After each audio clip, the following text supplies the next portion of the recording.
Dear Ate Mera, mayong adlaw kanimo ate ug sa imong mga followers. Tagualang ko sa pangalang Annalyn. Taga-ulang good ay ko ate na nimuyo. Og kini akong ibahagi nga istorya, kabahin kini og asa mi unang nagkaila-ila sa akong uyab. Sa among barangay ate na ay kalingawan nga disco. That time kay nanisco ko, kay gidalaman ko sa akong mga jumega, kay laki maghunting daw sila og mga pulis. Then, pagsulod na mo, ato sad kaayo, ati nga naay mga pulis nagtagay. Ning duol dayon mi, unya akong mga jumega, nagpa-cute-cute dayon. Namiga jud sila ati ay. Ha ha ha. Not expected ati nga si Zai na asad sa diskuhan ni Laag. Ako dahil ni siyang higala ati. That time ti kay single ko, heartbroken, maong walay adlaw nili ko kalaag kay tungod nagsakit jud ko ati. Then kini si Zai na siya gipaila-ila nako.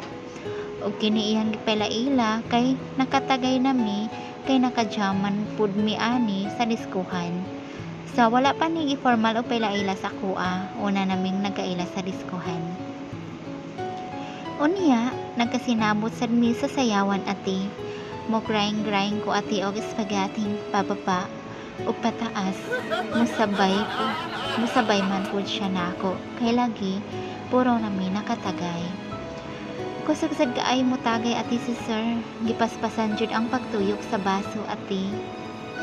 Nilabay ang pila ka oras. Niingon na si sir nga manguli na daw sila og nananghid siya sa akwa ati. Syempre siguro kay nagka-jamis inuman, maong nitanon jud siya og pananghid. Respeto na lang siguro ati ba. Ang akong pagtuo ati nga uyab ni sila sa bayot kay naamang good bayot nga iyang kakuyog pero dili di ay. Pagdayon lakaw ni sir ati na nga siya FB account nako. Shit, gikilig ko ati og taman. Unya, ako pod nga nakalike gamay kang sir, nihatag rasad ko sa akong FB. Hehehe, pamiga na des ati. Pagkaugma ati, ni chat si sir nako, pero ako ra siyang gisin kay nahuwasan naman gud ko sa among tagay ti. Og nanumbalik na sad ang kasakit nga akong gihambin sa akong pagka-broken. Leche jud ning laki di ka balumutuman og saad ati uy. Hangtod sa sige niyag chat sa ako ako na siyang gireplyan og mautong sinugdanan sa among mga konbo. Pila may dagan sa historya, nanguyab siya na ako ati. Pero every time mo hisugot siyag panguyab, moana ako niya. Pas lang sa kay gikan ko pa kustroma. Sakita jud bitaw ti, mabroken uy, agoy.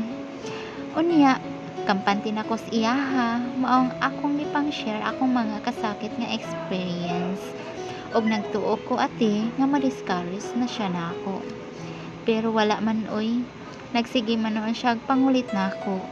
O kung di ko mo reply, moana dayon siya sinner. Napay patik-atik si sir ati nga gusto daw ko niya mahimong inahan sa iyang mga anak. Agoy, atik na sad. Magatawa na lang ko ati, kay grabe jud mga atik ning mga laki oy. Kashit jud oy. Naabot jud og 9 months iyang courting stage ati, og finally gisugot nako siya. Cause that time man good ati, gikan ko simba. Oh yes, musimba sad ko oy. Hehe. Then ni chat si sir nako nga musimba pud siya.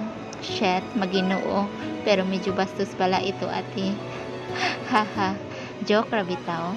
So, sa 9 months namang konbo-konbo ati, na-develop naman sad ko sa iya ha. Maong, gisugot yun na ako siya. Finally, it's a yes ati. Grabe kalipay ni sir oy, haha. Og dinhi, nahuman jud ang part 1 sa akong storya. Salamat kayo ati sa pagbasa. Sender, Annalyn. So, mao na to guys, ang sugilanon sa kinabuhi ni Annalyn. Part 1 pa daw ni siya guys. So, possible na pa ni part 2. So, salamat kayo day, Annalyn, sa imong pagpahagi sa imong storya sa ako ang programa nga Dear Ate Mera. Thank you so much.